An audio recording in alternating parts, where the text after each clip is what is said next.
Hello everyone. Today we are going to start second chapter of Indian economy, that is 5 year plan in India. तो आपको मैं जैसे पहले content बता दूं, सेकंड चैप्टर में आपके कौन कौन से कंटेंट हैं जो हम इसमें पढ़ेंगे. The first topic is type of economy. Types of economy जैसे कि आप लोगों ने पढ़ा होगा 11th में, कॉमर्स के स्टूडेंट्स ने पढ़ा होगा टाइप्स ऑफ इकोनॉमी, कितनी तरह की इकोनॉमी होती हैं वो मैं आपको अभी ओरली बता दूंगा, इसमें थोड़ा बहुत समझा दूंगा. Types of economy. सेकंड है आपका meaning of economic planning. Economic planning क्या होती है उसकी मीनिंग हम पढ़ेंगे. प्लानिंग कमीशन के बारे में पढ़ेंगे. Long term and short term goals के बारे में पढ़ेंगे. Features of economic policy pursue under the till planning till 1991. हमारी इंडिया आज़ाद होने के बाद, देश आज़ाद होने के बाद 1991 तक हमारी इकोनॉमिक पॉलिसी कैसी रही, प्लानिंग कैसी रही, वो हम पढ़ेंगे टिल 1991. उसके बाद हमारी इकोनॉमी ओपन हो गई थी, तो वो फर्दरली हम किस में पढ़ेंगे, न्यू इकोनॉमिक रिफॉर्म्स में पढ़ेंगे. LPG, लिबरलाइजेशन, प्राइवेटाइजेशन, ग्लोबलाइजेशन वाले चैप्टर में. Next, achievement and failure of 5 year goals. Suggestions of 5 year planning successfully, last में हम ये पढ़ेंगे. उससे पहले हम अचीवमेंट पढ़ेंगे कि क्या क्या हमारी इकोनॉमिक प्लानिंग जो हमने करी थी लॉन्ग टर्म गोल और 5 year गोल्स में, उसमें क्या क्या हमारे अचीवमेंट रहे, फेलियर रहे. उसके बाद हम लास्ट में आपको सजेशंस भी बताएंगे कि क्या क्या सजेशंस हमने दिए. Now we are going to start first type of economy. जैसे कि आपको पता है टाइप ऑफ इकोनॉमी में सबसे पहले we have 3 type of economy on that time. Capitalist market economy, socialist central planned economy भी बोलते हैं इनको, और mixed economy. India adopt mixed economy. Now जैसे कि आपने 11th में पढ़ा होगा कि मार्केट इकोनॉमी क्या है. मैंने पढ़ा आपको, आप बहुत से लोगों ने आपने मीनिंग पता होगी कैपिटलिस्ट इकोनॉमी की और मार्केट इकोनॉमी की. मार्केट इकोनॉमी और capitalist economy is such type of economic system where fully owned and managed, controlled by the private sector. There is no government interference. Whatever goods and services produced by private sector, they were produced on the basis of purchasing power of the people. They are the private sector mostly work for the profit motive, ignore the social welfare. So there are some characteristics where we explain with the following points. So first, capitalist economy or market economy, we are also known as the market economy, is an economy where the fully owned and managed and controlled by the private sector. There is no government sector, there is no interference of government. तो first आपका capitalist economy में feature ये हो गया, fully owned and manage and by the private sector. It means all the economic and political decisions were taken by the private sector. There is no interference of the government. Competition among the firm is the essential feature. उसमें क्या होता है, competition among the firms ज़्यादा होता है कि आपस में कि कौन किसके लिए goods बनाएगा, superior quality of goods बनाएगा. They were generally produce superior quality of goods and because they were using the capital intensive technique. Now second one, price determination through the free market forces. Free market forces mean जहाँ पर demand and supply intersect करेगी वहीं पे आपका क्या हो जाएगा, price determine हो जाएगा. तो कैपिटलिस्ट इकोनॉमी में, मार्केट इकोनॉमी में प्राइस को डिटरमाइन करने का तरीका मार्केट फोर्सेस के थ्रू किया जाता था. There is no intervention of government, ये हमने आपको पहले बता चुका है. Produce the goods and those goods which are more in demand as per the public purchasing power.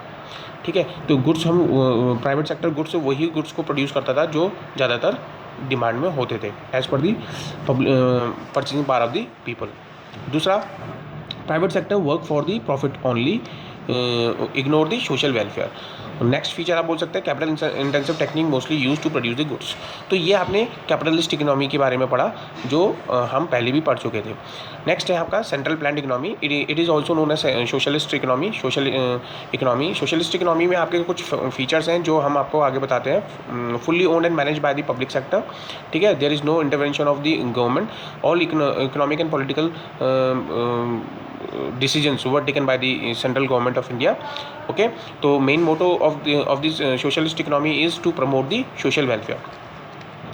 Second जो feature है आपका, all political and economical decisions were taken by the central government keeping with the view of welfare. Third है labor intensive technique widely used in order to provide the employment opportunities, and quality of the goods are not up to the mark. Generally these goods inferior as compared to the market economy, giving more emphasis on the social justice and rather than the profit maximisation, these are the features. तो उस समय हमारी economy में कौन सी economic system हमने अपनाया at the time of eve of independence, जब हमारी देश आज़ाद हुआ था। तो कैपिटलिस्ट इकोनॉमी को अपनाना बहुत बड़ी दिक्कत थी, बहुत बड़ी प्रॉब्लम थी जो हमारे इंडियन इकोनॉमिक्स ने फेस किया, क्योंकि उस समय हमारी देश की जो स्थिति थी वो कैपिटलिस्ट इकोनॉमी अपनाने के लिए नहीं थी। सोशलिस्ट इकोनॉमी अगर हम अपनाते तो आपको पता ही है कि सोशलिस्ट इकोनॉमी में government always work for the promoting the social welfare.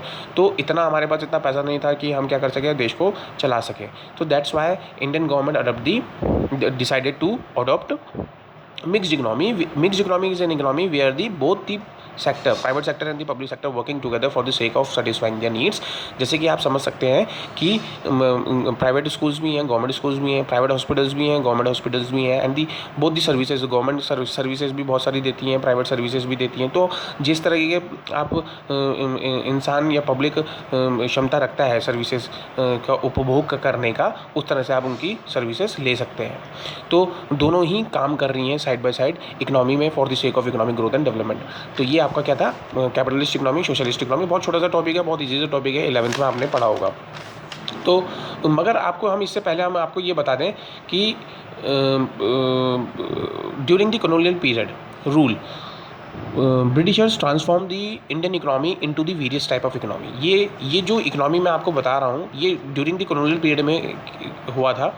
Indian economy को कॉलोनियल इकोनॉमी में कन्वर्ट कर दिया, ट्रांसफॉर्म कर दिया था डेप्रिशिएटेड इकोनॉमी में। कॉलोनियल इकोनॉमी आपको जैसे कि बताया, हमने पहले भी बताया था, the main motto behind the colonial economy exporting the raw material from the India to the Britain and importing the finish good from the Britain to India. तो ये कॉलोनियल इकोनॉमी में था। डेप्रिशिएटेड इकोनॉमी में इसलिए बोला गया था क्योंकि हमारे पास कोई टेक्नोलॉजी थी नहीं, रिसर्च एंड डेवलपमेंट था नहीं, तो हम डेप्रिशिएटेड टेक्नोलॉजी ही यूज़ किया करते थे for the mean of production of goods and services. Backward economy हमने पहले भी बताया कि हम बैकवर्ड इकोनॉमी क्यों रही है, हमारी एग्रीकल्चर बैकवर्ड क्यों रही है और बाकी इंडस्ट्रियल सेक्टर्स क्यों बैकवर्ड रहे हैं, और बैकवर्ड की क्या मीनिंग रही है, हमने इससे पहले वीडियो में बोला है, आप देख सकते हैं। स्टैग्नेंट इकोनॉमी भी हमने पढ़ा है, remain stagnant for the prolong period of time, there is no economic growth and development. So stagnant economy भी हमने पढ़ा है। सेमी फ्यूडल इकोनॉमी में उस समय क्या होता है, किंग जो होते थे, राजा महाराजा जो होते थे, वो खेती करने के लिए देते थे, तो वहाँ पर कोई क्लियरिफिकेशन नहीं था उस समय कि वो राजा के सेमी फ्यूडल इकोनॉमी कहलाती थी कि ना ही कैपिटलिस्ट है ना ही सेमी फ्यूडल है, तो सेमी फ्यूडल इकोनॉमी कहलाती थी। डिसइंटीग्रेटेड इकोनॉमी में ये आ जाता है कि ब्रिटिशर्स ने एक पॉलिसी को अपनाया, डिवाइड एंड रूल। उसने इंडिया पाकिस्तान को अलग करवाया और बहुत सारी चीज़ें हैं जो उन्होंने पॉलिसी अपनाई और इंडियंस के बीच में भेदभाव किया, जिससे डिसइंटीग्रेटेड इकोनॉमी में कन्वर्ट हो गई थी हमारी इंडियन इकोनॉमी। डिपेंडेंट इकोनॉमी में क्या था, सेल्फ डिपेंडेंट से उन्होंने ट्रांसफॉर्म करा दिया था किसमें, डिपेंडेंट इकोनॉमी में, टू दी अदर कंट्रीज़। तो ये कुछ इकोनॉमी टाइप्स ऑफ इकोनॉमी हैं जो मैं आपको बता रहा हूँ ड्यूरिंग द कॉलोनियल रूल। तो ये थोड़ा सा ध्यान में रखिएगा। मगर आपके जो हम सेकंड चैप्टर है, सेकंड चैप्टर के अकॉर्डिंग जो हमने आपको बताया कि 5 ईयर प्लानिंग में, तो 5 ईयर प्लानिंग आफ्टर दी 1947 जब ब्रिटिशर्स चले गए थे, तो इंडियन इकोनॉमी में इंडियन इकोनॉमी में ये बहुत बड़ा क्वेश्चन राइज हो गया था कि हमारी इकोनॉमी किस तरह की होगी, कौन सा इकोनॉमिक सिस्टम हमारा यूज़ होगा। तो ये आपका टाइप्स ऑफ इकोनॉमी कंप्लीट हो गया है। उसके बाद मैं आपको नेक्स्ट टॉपिक बताऊँगा, मीनिंग ऑफ इकोनॉमिक प्लानिंग।